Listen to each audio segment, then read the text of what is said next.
If your blood runs orange and blue, this is the pod for you. You're listening to Orange and Blue Bloods, hosted by EJ Stewart and Tommy Beer. Let's get to it, New York. This is Orange and Blue Bloods, a Knicks podcast where you will not hear us chanting Brooklyn or changing our logo to black and white or showing pictures of Kyrie Irving in this intro to the channel. This is EJ Stewart joined by Tommy Beer, and you guys don't know what we're talking about. I'm talking about that ridiculous Empire State Building tweet where they honored the Philadelphia Eagles, Tommy. I don't know what that was about. We'll get into plenty of the Knicks stuff, but I do gotta get your quick reaction as a New Yorker, like all New Yorkers. Were you outraged like I was when you saw that hit your timeline? Somebody needs to get fired, bro. I don't know who, I don't know what happened there, but come on now. That's unacceptable. And they hit it with the fly Eagles fly, which was almost like even more of like an insult to injury. It's bad enough you honor the Eagles making it to the Super Bowl, but then the fly Eagles fly. Look, like I said on Twitter, I am not a Giants fan. I'm a Jets fan. So I don't have particular hate for the Eagles. I actually have reasons to root for the Eagles. But even as just as a New Yorker, that was pathetic. Like whenever the Mets figure it out, or the Knicks figure it out, I will be pulling up to Philadelphia and find a way to blast some orange and blue lights onto the Liberty Bell to make that even, because there's no way that can be allowed. Like, that was absolutely pathetic. And New Yorkers, we should not stand for it. And I'm glad Tommy agrees with me on that, man. That was crazy. Crazy. Yeah, have they given an explanation yet? Like, as somebody said, like, So my thought process is they probably signed a deal with the NFL that, like, whoever won Super Bowl will put their colors up, which was dangerous in itself because, you know, like, okay, it's not like there are a billion New York rivals, but, you know, the Cowboys and Eagles were really good teams this year. Yep. And, you know, the Patriots, they were bad this year, but they always go to the Super Bowl. So they were, and then the Miami Dolphins were a team that a lot of people picking to go Super Bowl. So there were like a lot of options where this could go terribly. And I assume that that's kind of what happened. And then they've got egg on their face with that. So, again, New York Knicks podcast here, Orange and Blue Bloods. We will not be honoring the Brooklyn Nets despite their win over the Knicks. We will talk about that game. We'll also talk about this big Lakers game happening on Tuesday night, another national TV affair. LeBron and AD not playing in Brooklyn Monday. So what does that mean for Tuesday? We'll discuss that. And more trade rumors as we get closer and closer to that trade deadline, and the Knicks being linked to a rather big name in this trade season. So plenty to get to on this episode of Orange and Blue Bloods. Again, you can catch this podcast hosted by Audacy and WFAN wherever you stream your podcast, including the free Audacy app. Make sure you hit the auto download feature so you can get these episodes whenever we drop. We drop 3 times a week. This is the first episode this week. And Tommy, let's begin with this Knicks loss to Brooklyn. So the Knicks fell to their cross-round rival Brooklyn Nets on Saturday. The Knicks got down big early, played from behind pretty much the rest of the way. They were able to cut down the lead to about 4 late in the game, but that's when Nets star Kyrie Irving showed that he is the superstar that he is. He had a pair of clutch threes in the last 2 minutes that put the Knicks away. He finished with 32 points. Let's lead all scorers in that game. Jalen Brunson added 26 in this one. This is the Knicks' 9th straight loss to Brooklyn. It makes me sick to even say that, but that is the facts. 9 straight losses to the Brooklyn Nets. So, Tommy, what went wrong on Saturday for the Knicks? Yeah, I think obviously the defensive issues, played a part. But at the end of the day, you got to tip your hat to Kyrie. I thought the defense on him was solid. A lot of those shots were contested. IQ played well defensively. Grimes did his part when they switched off on him. McBride, put his hand up, and Kyrie was, relatively quiet over the first 3 quarters, but then we know he took control in the 4th. And, it's been one of those situations where, having a dynamo, a real, unstoppable force on the offensive end is always a difficult matchup. We saw Jason Tatum go crazy in previous contests. And, Knicks we're on the short end of the stick in that way. I think the part that stings is that, Ben Simmons didn't play, so like obviously KD was out, TJ Warren was sidelined, even though Simmons and Warren have negative, have basically hurt the Nets in recent weeks. It would have been nice to get a win over the Nets, if for no other reason, to make those previous wins over the Cavs and the Celtics stick. You kind of feel like you're giving one back after you had won two, but that's what basically middle of the road teams do. That's why the Knicks are have been within a game or two of 500 for most of the season, but they still have another opportunity to play against a motivated Lakers team starting tomorrow evening. So we'll see if they can get back on the right track. Yeah, I think this Knicks loss really kind of highlighted why, superstars win you these kind of games. Like the Knicks right now don't have one. They have really good players, and we saw some of those guys play really well. Jalen Brunson had 26. RJ Barrett had another really good offensive game.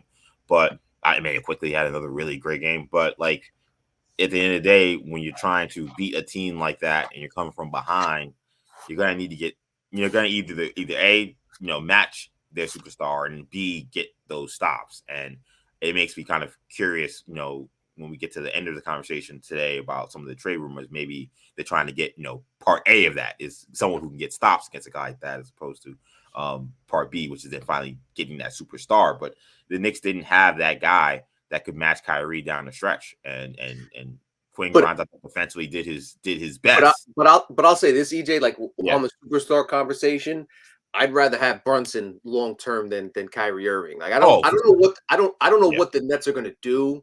I know he's kind of harping that he wants a contract. I'm going to be fascinated to see how that free agency plays out this offseason. Another team's offering, if I'm the Nets, I'm happy with the 1-year deal. I guess we bring him back and see how that goes. But I'd be shocked if another team was willing to offer him, a 3 or 4-year deal.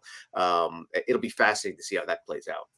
Yeah, that's that. Yeah, and I agree with your sentiment, by the way, because as great as Kyrie was, Kyrie might not be available next week for any reason. Like, he's very unreliable. So I would definitely take Brunson over him. But just the point belies just the fact that they don't have that superstar shows that when they went against another superstar talent, even though the Knicks, I think, had more talent than the Nets in that game for sure. Yeah. It wasn't enough to overcome. I think also it also belies why it's so important for the Knicks to be ahead in the fourth quarter, honestly. Like how many of these games we've seen them, be ahead like in Boston, and Tatum starts to get going and they were kind of just survive because at least they were playing from ahead as opposed to being playing from behind. When playing from behind and now you're trying to get stops and score and execute offensively, that's been too tall a task for the Knicks all season. We haven't really seen, I can't remember a game this season where they've come back in the fourth quarter being down, 10 points or 11 points. Like that hasn't really happened much. But what was interesting? One thing I found interesting was thinking about in that fourth quarter is how much better and fluid and quicker and more pace and tempo the Knicks played down by 10 points. And then they cut it to 3 or 4. Then if they had been up by 10 points, that's something to keep in mind next time when they have a lead, is to not to reverse the strategy, use that same strategy like we talked about previously that got you there. Yeah, because when you're playing from behind, you're playing with a greater sense of urgency because you can't waste clock. Yes. And it's funny when you watch some of these really good teams, like when they're trying to close, the teams that are very good at closing, they play that way, even when they're up. Like when they're trying to play, they're getting into their stuff quick. It's not just hold the ball, throw it to one guy, and then just wait. Like they're running really good action even at the end of the games. So the Knicks, you hope that they can maybe learn from that. And to be fair, this was the first game after Tom Thibodeau said they got to play quicker in the fourth quarter. Yep. So, now this was a different scenario because they were playing from behind, but maybe this is them listening to the coach, and maybe this is the coach, imploring that they have to play this way. I think the situation maybe makes it more like they kind of had no choice, but you hope moving forward that you do see some of that execution because they executed offensively pretty well. Like even with Kyrie hitting those big shots, like the Knicks, they scored in those 2 possessions in between. They scored a basket and Brunson had 2 free throws. So it wasn't like, they were putting pressure on them to keep scoring. The problem was they couldn't get those stops. What did you make of the substitution patterns? I think in the fourth quarter have been talked about with RJ, IQ, and Quinn Grimes. You have a game there where IQ gets subbed out late in the fourth quarter. He had been playing great. RJ comes in. He had sat for some of that fourth quarter. Do you think that's something that the Knicks will have to kind of figure out, or you think they're kind of doing it fine the way they are, which is, it seems like essentially by committee. It's whoever's playing the best or playing the best at that moment kind of plays most of the fourth quarter. Yeah, I mean, it's going to be fascinating, and we kind of predicted it as soon as when RJ was sidelined, and IQ and Grimes kind of established himself as a closer because IQ has been a closer. As I noted, he leads the league in fourth quarter minutes, dating back to the start of last season, Right. and he's earned every minute and every second of it. I mean, it's really hard to overstate the progression we've seen from Emmanuel Quickly, both offensively and defensively. This season's really stepped up his game and is really playing at a high level. So it's difficult to keep him off the floor in the fourth quarter. One thing I would like to see is, especially when the Knicks have a timeout late in games, end of game situations, is to have IQ and Grimes on the floor together, and taking Brunson out because Brunson's just not as good a Mm, defender as those two. yeah. It didn't exactly present itself. It wasn't like there was a last a possession where that was going to decide the game, and if they got a rebound and or miss, they'd call timeout and they could reinsert Right. Brunson. But that type of thing will happen going forward. And I would like to see Tibbs have the kind of the guts to yank Brunson out and put one of his top defenders in. We'll see if he does that. And the other thing, yeah, I think it'll probably be kind of a game by game situation, whether it's either Grimes or Barrett. Might be matchup determined by matchups. Barrett was especially on the offensive end. Was playing well in the second half Saturday night in Brooklyn. So, Grimes, as much as I've credited him in the past, he needs to knock down open threes in order to stay on the Yeah. floor. He just hasn't done that of late, and that's something that he really needs to do in order to ensure his spot in the closing minutes. Because that's the last two games, it didn't come back to bite him against Boston, but it did hurt him against Brooklyn, and it's something we've seen in the past. Yeah, yeah, and earlier this season we saw Grimes hitting some of those big Yes. shots, but he's been missing them of late, so he's gonna have to knock those down.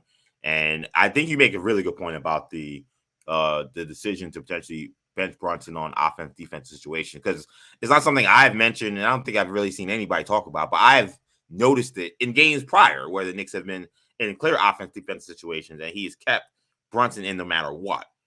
There may have been times where maybe okay, maybe you get rebound, you want to get fouled. I don't know, but like to me, it was one of those moments where I felt like Tibbs was kind of a little bit coaching on autopilot. Brunson is great at taking charges, and I know that may sound like a small thing, but he almost won a game in Memphis earlier this year because he took a charge on the final possession. So there could be reasons why Tibbs would like to keep Brunson on that floor, but I agree. I think that there are plenty of opportunities to have IQ essentially guarding your one, Quentin Grimes guarding your two. Now you have a really solid backcourt defensively on the ball as opposed to Brunson, who you kind of have to hide in those situations. So I think that's a really good point. When we come to these Nets losses, 9 in a row, it doesn't feel great for Knicks fans, I'm sure. Like, is there anything more to read into why the Knicks struggle? Because it's not like the Nets have had a better team than the Knicks over the last 3 years, but the Nets have had injuries. They've had a lot of things happen. There was a game where KD and Kyrie didn't play, and the Nets came out from game pack from 20 points at MSG. Do you think this is starting to become a mental hurdle for the Knicks in getting over the hump against the Nets? I don't think so. I think a lot of it has to do with the fact that one team has Kevin Durant for most of those games, and the other team doesn't. And Mm-hmm. then it's especially the fact of KD, Kyrie, and Harden Right. Yeah. when they were a trio. So yeah, listen, I have to admit I'm a little surprised at how much I shouldn't say. I mean, there's a lot of talking back and forth between Knicks Twitter and Nets Twitter. But the one thing to keep in mind is the Nets didn't sign KD and Kyrie. Their expectations should be higher than we beat the Knicks. Right. Over the last 2 years, they have the same. Since the start of the 2021-22 season, the Knicks and the Nets have the same number of playoff series wins. The same number of playoff wins. Nets got swept. Knicks didn't make it. Obviously, the Nets are on track to be a top seed this year. So we'll see if they, if Kyrie's still on the floor and KD stays healthy. But again, the expectations of that from Nets and there was a lot of, well, you guys said you were a super team and now you come here, you can't even beat Knicks fans are more have never claimed that they are the better team than the Nets. I think they're just Right. their fact that they state is that the city belongs to the Knicks in terms of fan base and fandom and ticket sales and interest. And I don't think that's going to change anytime soon. I do agree with that last point on there, that this is always going to be a Knicks town, and that is essentially the crux of the beef, because the Nets say, well, Yes. we have a much better team, and it's like, well, nobody cares about the Nets. Knicks are the team of New York, and that seems to be where the clash happens. Yeah. But yeah, I mean, these Nets games are frustrating because you don't want to lose 9 in a row. I mean, that's crazy, especially when you're talking about your rival. I think you do make a good point that obviously when you got KD and Kyrie, and at one point you get harder, wins are gonna be hard to come by. But I don't know. I do feel like there's something with especially when they go to Barclays. I think the games at Madison Square Garden, I don't know if I put much stock into them, but the games at Barclays seem to go like the exact same. Like they come out flat. They don't seem to come out with the right kind of energy, and then they make a comeback, and then they can't execute or make enough plays late. It's the same recipe over. I've seen this same game that I saw on Saturday at least 4 times in these 9 losses. The exact same. The only thing that was missing was the Julius Randle meltdown where he goes after the refs and wants to kick over some chairs because he didn't get a foul call on the last possession or two. Like that's the only thing that was missing. So when I see the same thing over and over again, it makes me think that something is up with this. I don't know why the Knicks struggle with these games so much outside of the fact that the Nets have talent, but it is becoming frustrating. I don't think it's anything more than that. It's just you don't want to lose to your crosstown rival 9 times in a row. The Knicks will get 2 more cracks at the Nets. It won't be at Barclays. It'll be at Madison Square Garden. So maybe things will be different. But tough loss for the Knicks. And you mentioned a good point.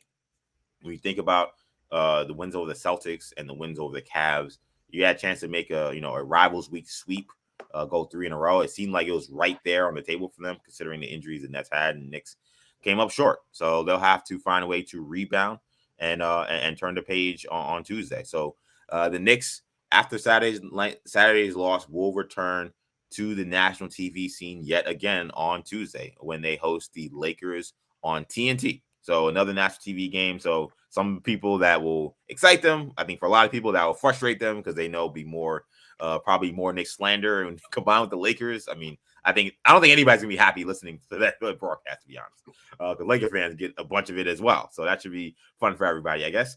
The Lakers suffered a heartbreaking OT loss on Saturday to the Boston Celtics. By the way, what did you make of that LeBron, like, whatever that was? I don't know what that was, but I mean, he went crazy on a clear missed call. I mean, he obviously got That was a fouled. bad call. That was a bad call. It was. I mean, we thought the RJ thing was Oh debatable. my God. That this was like 10 times worse than that. I mean, he just got raked on the arm, and the ref just missed it. But I mean, LeBron is like he's on his knees banging on the floor. I mean, I've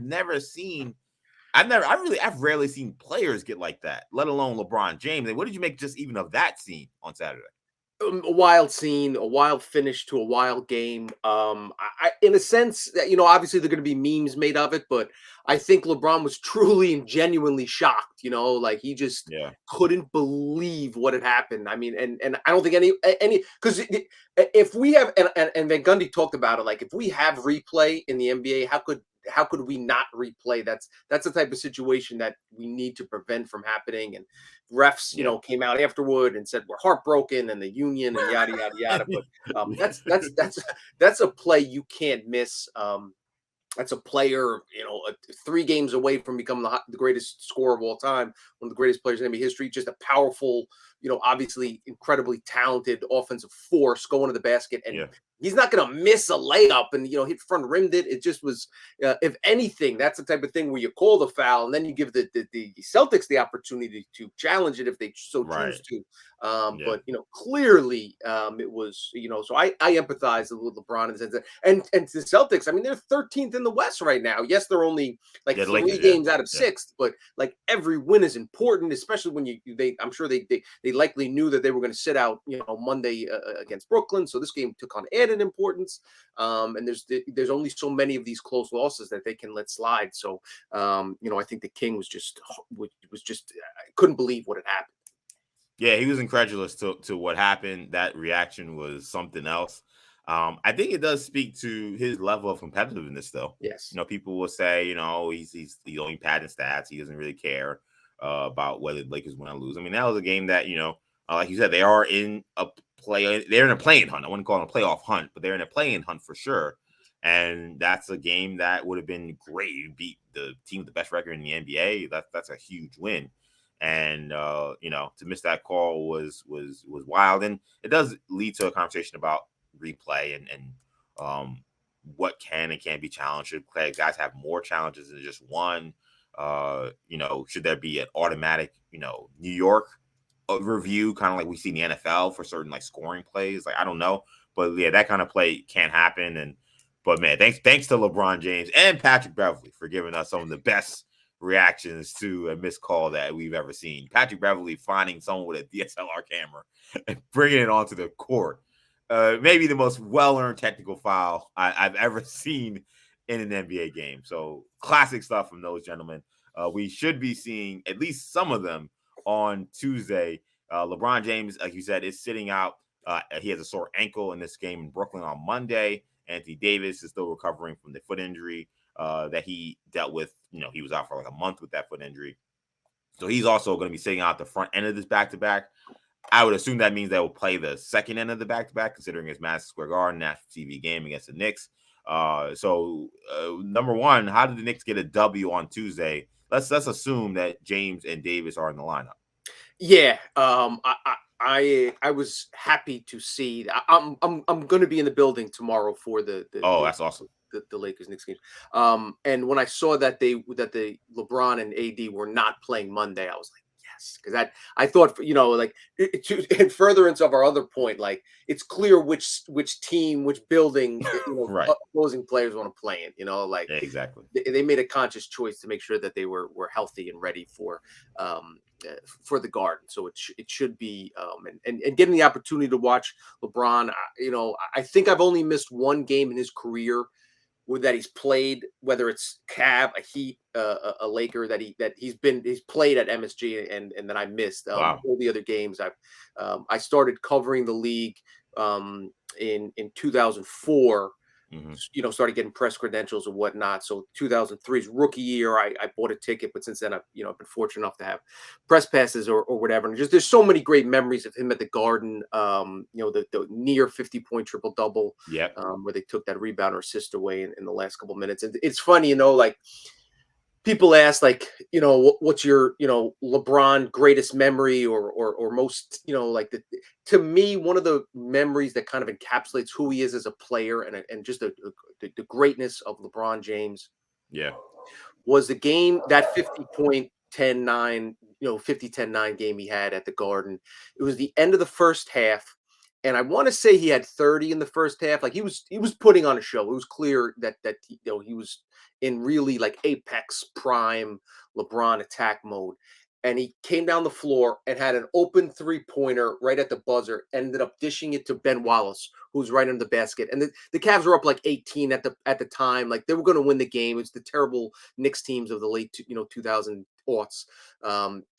But he made the right basketball play. Instead of going into the break, with 37 instead of 34, and the Garden going crazy, like he made the right basketball play, found his teammate under the basket for an open dunk to give his team 2 points and increase their chances of winning the game. So yeah, I just say that to say that privileged and lucky to live in the era of LeBron James. The fact that he's still doing what he's doing is incredible. The numbers and the points he's putting up, the assists, rebounds, the averages, basically averaging 38 since he turned 38, just things we've never seen before. Just it's something to keep in mind. Let's respect greatness while we have a chance to do so. But yeah, I mean, as far as the game in and of itself tomorrow, obviously you got to focus on LeBron. He's the guy that especially with their limited assets. We don't know what we're going to see from AD, who's working his way back, but clearly isn't 100% yet. So you got to stay in front of LeBron. Obviously, a lot of challenges, a lot of defensive assignments will get mixed matched because he's basically the point forward. But Randall, it's good. Obviously Randall's going to have to do a great job of staying in front of an elite player and also making LeBron work, depending on how the Lakers want to cross match. But again, same way, we talked about the Nets and Kyrie, you got to cut off the head of the snake, and that's obviously LeBron. Yeah, first of all, you're really lucky to be able to see all of those MSG LeBron games. LeBron has had some stellar performances there. The Knicks have had some really great wins against LeBron as well. I mean, no one forget the Mario Hizonia defensive stop on LeBron late to seal one of those wins. So these games are normally really great. LeBron usually gets up for them, Yes. so it should be another good one on Tuesday. I think the Knicks are in a weird position in this game because I don't necessarily feel like they're not that any team's a great matchup for LeBron, but I don't know if the Knicks necessarily are the greatest matchup in terms of how to guard LeBron. Like you're right, Julius Randle's going to get a lot of the reps, which he's going to have to really one stay out of foul trouble and two kind of keep his head because the refs. Considering what happened on Saturday, I'm sure we'll have a very close eye on LeBron drives and Julius got to keep his cool. He can't get attacked or anything like that if he gets some bad whistles guarding LeBron. But after Julius, you kind of look at who are the next guys. I mean, RJ has guarded him in the past, so RJ would get time, but RJ is going to have a big size disadvantage. Quentin Grimes would have a massive size disadvantage. So, I mean, I'm sure he'll get some possessions, but I can't imagine he's definitely not going to be the primary defender on him. So not that many options for the Knicks to throw at. This is kind of where these problems come with terms of the lack of wing combo forward defenders that the Knicks don't have. Obi Toppin is not a defender at this point in his career.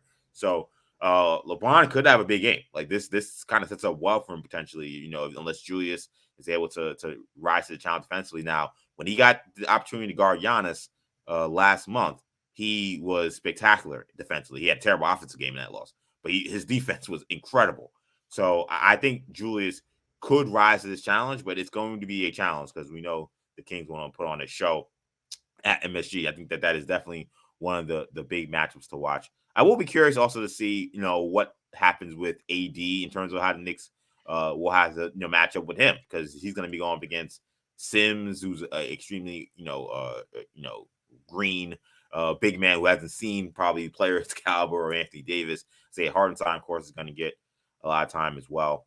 I would wonder if the Knicks implore smaller lineups against the Lakers, and if there's something that you can try, because the Lakers will play kind of a positionless style every time. With LeBron will essentially play the five because they don't necessarily have great five men. So it's a chance you see Obi and Randall at the five. I'm also looking to see if there's a time where they're able to get RJ at the four and put IQ in there and then go super small, where you got Brunson, IQ, Grimes, RJ, and Randall. If there's a chance where the Lakers go small and LeBron's playing some five, or if there's a five man that just isn't really all that much of a threat. I think this is a great game to kind of test that. Like I think that's a line that they definitely need to be looking at. So those things I will be following in this one on Tuesday. You know who the Knicks could use a guy like OG Anunoby maybe to guard LeBron. We'll segue into the next conversation. But yeah, I'm curious about AD too. He's come off the bench his first two games since returning from injury. That Thomas Bryant had been playing well at center for the Lakers, so they left him in the lineup. So we'll see if AD maybe returns to starting lineup. This will be his third game back, a week after his return from the foot injury and a day off. Obviously not playing Monday. It'll be interesting to see. And then Obi, could Obi play some time? We've talked about that. Played less than 10 minutes again Saturday night in Brooklyn. If the Knicks went small with Randall at the five, I'd love to see some Randall and Obi. And again, as we, the last segment here, we'll talk about the trade deadline. February 9th, 10 days away. I've harped on this point for the last week or so. If the Knicks aren't going to play Obi more than 10 minutes a night, and that means you're likely not going to resign him or sign him to a contract extension this summer.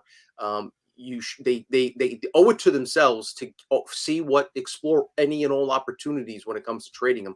I think you'd be selling low. I think it'd probably be a mistake. But again, we mentioned it, in relation to the Rui Hachimura deal that we'll see Tuesday night at the Garden. Yeah.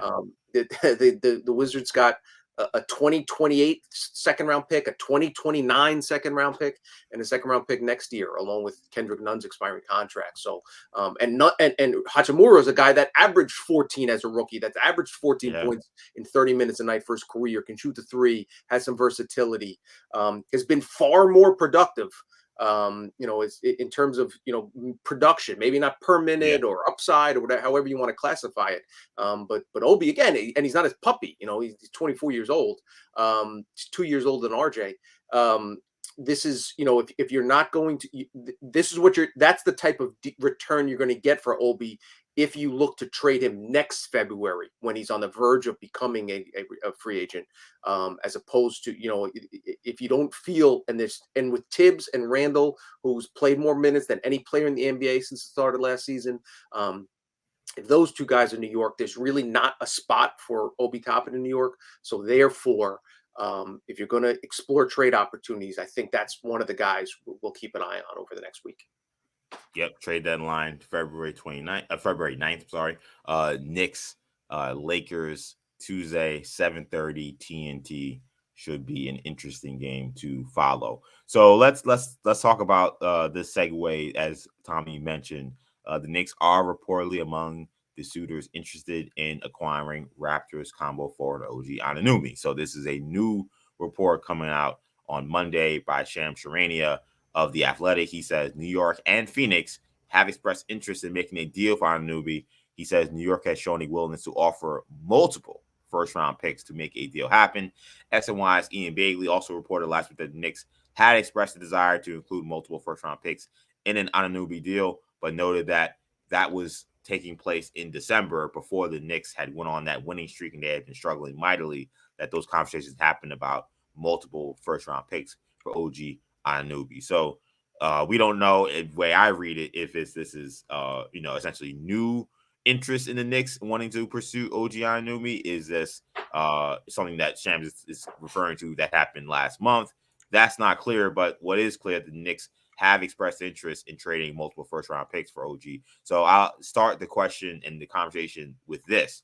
Are you comfortable moving multiple firsts for OG Anunoby? In short, yes. He's the type of player that you value, that has really a ton of value in today's NBA. A true 3-and-D wing, a good scorer, a great defender. There's just a lot to like there. You piece it together. And in terms of, if you're only giving up first round picks, again, the Knicks are going to have to consolidate their picks at some point. I understand you'd like it for a true superstar. If and when those guys ever become available is up for grabs. If you trade for Anunoby now, the assumption is you're comfortable giving him an extension at some point. But he does have at least, the rest of the season, obviously, and the rest of next season on his current contract, before you kind of face those dilemmas. You can readdress it this offseason, get him in the building, develop a level of comfort. As far as the picks go, again, there's, if it's the Bucks protected pick and the Knicks pick, obviously, for me, that's a no brainer, to get a player of OG's talent. But the way I look at it, I would really be surprised if this talks continue and if this thing has legs. My assumption is it's because the Raptors are want to take back RJ Barrett in the deal. Barrett, a Toronto native, plays for Team Canada, obviously has Canadian roots. And if they didn't trade Barrett in the deal, where does OG fit? Is he going to play the 2? Is Barrett going to get shifted down to the 2? Is OG play the 3? We've seen. We have a year and a half of sample size here that Tibbs doesn't want to play Randall at the 5. So I thought maybe you could see maybe OG and RJ at the forward spots, and RJ at the 5. Maybe he would adjust that if you have a player as talented as OG that needs minutes. But I'm just not sure kind of how everything would shake out, especially when you have Brunson, Grimes, and IQ to kind of man the backcourt primarily. I'm just not sure how all that would shake out unless the Knicks sent out RJ Barrett in the deal to Toronto. So, and the other thing is, if my assumption is, and I'm high on OG on Anunoby, but I think a lot of people that I respect their basketball opinion are even higher on him than I am.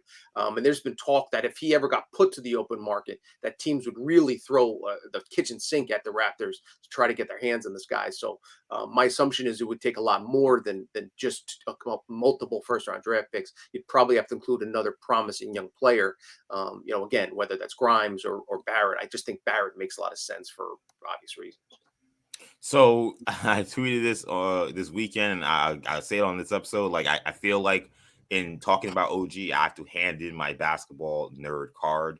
Because as you said, a lot of people around the league and a lot of people who cover this game that I respect as well really think highly of OG Anunoby. That being said, I would be very wary of giving up multiple first round picks for OG Anunoby. Now I think it depends on certain things. Now, if you're talking about um trading out of this year's draft, because you have 2 first round picks in this year's draft, that I think I'm a little more okay with, because you're not talking about any damage towards your long term future of trading multiple first round picks down the line. Because essentially, Hmm. the plan is still to trade for a star. If you're Hmm. talking about trading, 1 year picks this year and then a protected pick, next year or 2 years from now, Hmm. again, not as concerned with that. If you get into the conversation you had with Don, the Valley Mitchell Okay. conversation, where you're talking about your unprotected, your own picks, and they're 2 years out, and then it kind of locks you into being unable to trade your own pick for a couple of years. That's where I walk away from the table when I say I can't do that. I think OG is a very good player. He's an excellent defensive player. He's shown he can hit the 3 ball. I just think for a guy who has not really been healthy all that often, like this is a guy who's not played 70 games very often in his career. I think he's only done it maybe once. Um, and a guy who's a good offensive player, but definitely not a guy who's definitely not a 2. I mean, maybe he's a 3.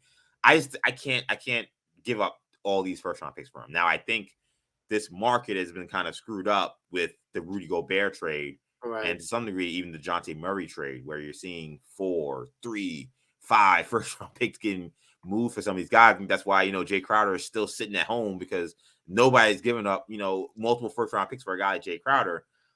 I would hope that the Knicks will be able to reset the market in a trade for OG Anunoby, where again, if you're trading on this year's draft, whereas you're picking a Dallas pick, I can live with that. But the future picks is where I would pause. And I'll be honest, I don't think I would trade RJ Barrett in a deal for OG. Now I don't like the fit either.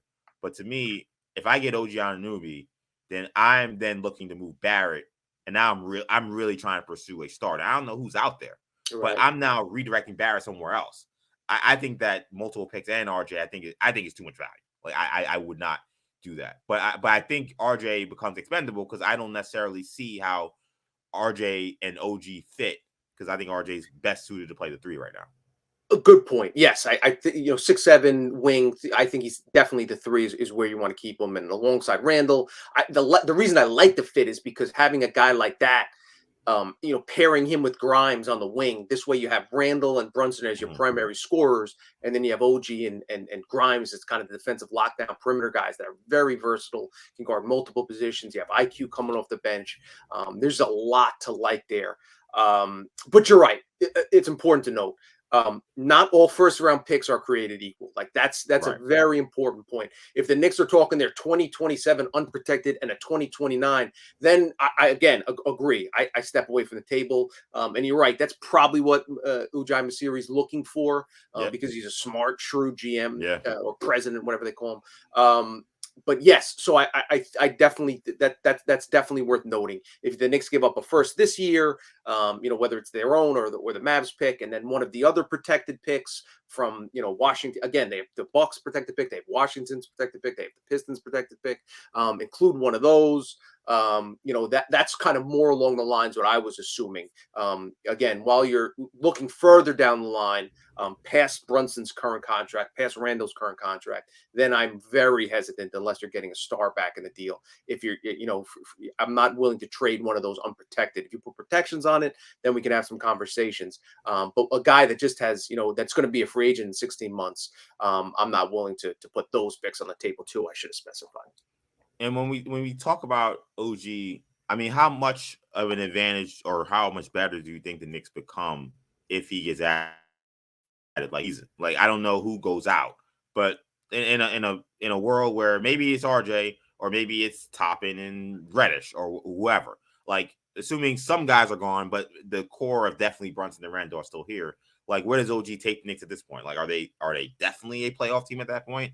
Can they get higher than 6? Or are they still a play-in? Like, where do they lie after a OG Anunoby trade potentially?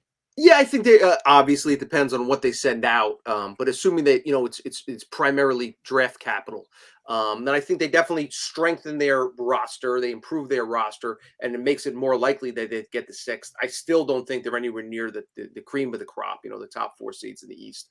But I would say OG is only 24 himself. He's younger than Toppin, I believe, or the same age. So if you could, if that's the type of player, and my assumption also is that if they trade for him, they have an understanding of what he's looking for in terms of an extension. Maybe it's a sign and extend. Maybe it's a handshake agreement between the his OG's agents and the Knicks front office, and it's kind of, or at least an understanding, an implicit understanding. This is what we're going to be looking for. This is kind of what we'd accept on a multi-year extension this offseason. Those are the type of conversations, because I think he's a player you build around. And again, even if you have to give up draft capital to get him, one of the other things we talked about is, even though you send out capital that you hope to use in a trade to acquire a superstar, the team that trades the next superstar, in my opinion, would value OG Anunoby on an extended contract, or even, with 1 year left on his deal, Yeah. a 25-year-old OG, as opposed to a protected draft pick, or the Knicks 2023 pick, something along those lines. I think that player on that, at that stage of his career, has more value than a draft pick. But yeah, it's fascinating to see, because are the Raptors buyers or sellers, or are they staying put? Are they going to, it sounds like they're considering moving Van Vliet. If they move Van Vliet, does that make it more or less likely that they move OG? These questions may be determined. I think we're going to have very little activity right up until like a day or two before the deadline. One trade falls through, and then teams, based on how they did like the 2 games prior, may make a decision for the rest of the season. That's just kind of the way it works sometimes. And it seems like no team's willing to be the first team to make a big move. But maybe once one of those domino falls, we'll kind of see how it plays out. Yeah, and who knows who that team will be? Like, will it be what happened with the Kings and the Pacers, which was shocking? Right. All of a sudden, out of nowhere, a couple of days before, it's Sabonis going to Sacramento, and the Pacers trading one of the bright young prospects of the NBA to the Kings, in a deal that nobody saw coming at all. Which has worked out for both teams. Yeah, exactly. Yeah, Halliburton going to the Pacers, rather. That was, and that's a trade that you're right. The Kings are the 3 seed in the Western Conference, which I did think that maybe they'd improve. I really like the Mike Brown hiring. I did not think they'd be at the 3 seed. I mean, that's incredible. And the Pacers have been in playing contention now. Halliburton getting hurt has really screwed their whole situation up. Now they're kind of in a tailspin, but we'll see if maybe this is kind of what happens with that trade. Maybe this is a deal where the Knicks send out a young player, whether it's Barrett or whether it's Toppin, and those guys thrive in Toronto, and then maybe OG ends up being even a better player with the Knicks. Who knows? But this trade deadline is going to be interesting. There's so much parity. There's so many people packed up at the top and people packed up at the bottom. Like the Eastern Conference, you got 5 teams all packed up real close to each other. I think all of them feel like they could beat each other in the playoff series. Yeah. And the West, you got 2 teams at the top, but then you got all these teams from 3 to essentially like 10 that are all within just 3 games of each other. Yeah, 3 to 13. The Lakers are, I think, like 3 games back in the loss column from the 5 seed. It's just nuts. It's crazy.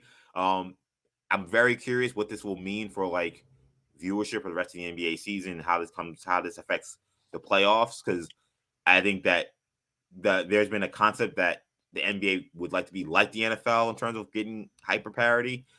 I really don't love hyper parity in the NFL. I think in some ways it's kind of hurt the product of the game of late. But the NFL is king. So, just because I'm a dope who doesn't understand seeing all these mediocre teams play each other for 17 games and why we need to see that, doesn't mean that the rest of America doesn't want to see that. So seeing these teams be so packed and so close, how that affects trade deadline, how that affects fan interest moving forward throughout the season, I think is going to be a fascinating tale for this 2023 season. But I think that's going to do it for this edition of Orange and Blue Bloods. So, Tommy, before we go, let people know where they can find you. At Tommy Beer on Twitter. You can find me, EJ_Stewart on Twitter, Action EJ on Instagram and TikTok. Thank you guys so much for listening to Orange and Blue Bloods, a New York Knicks podcast hosted by Audacy and WFAN New York. You can get these episodes wherever you get your podcasts, including the free Audacy app. make sure you hit the auto download feature on your download streaming service so that you can hit these podcasts whenever we drop. We drop it 3 times a week. We'll be back twice more this week. Plenty of other games to talk about. Knicks on a 4-game homestand here, so we'll see how they do. That'll do it for now. Thank you guys for checking us out. For Tommy, I'm EJ. Take it easy, guys. Peace.